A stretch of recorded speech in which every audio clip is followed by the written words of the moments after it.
CPI AITC సంయుక్తంగా జరిగినటువంటి సమావేశంలో గతంలో మన కమ్యూనిస్ట్ పార్టీ సభ్యుడిగా విద్యార్థిలో విద్యాసంఘంలో పనిచేసినటువంటి వాడు తన వ్యక్తిగత కారణాల వల్ల 2019లో పార్టీ వీడినప్పటికీ అక్కడ ఉన్నటువంటి పరిణామాల్ని కూడా చవిచూసి ఇక్కడ ఉన్నటువంటి పరిస్థితుల్ని ఇవ్వలేము, ప్రజా ఉద్యమంలో మనం ఇక్కడ పనిచేయలేము,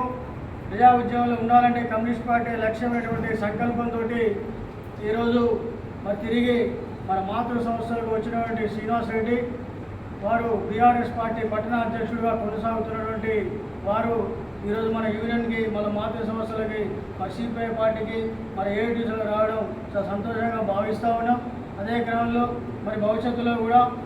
వారి ఇదే స్ఫూర్తితోటి మరి యూనియన్ బలోపేతం కోసం పార్టీ బలోపేతం కోసం కృషి చేయాలని తెలియజేస్తూ వారిని యూనియన్లకి సాధారణంగా గ్రాండ్ సమితి ఆహ్వానిస్తుందని తెలియజేస్తాం.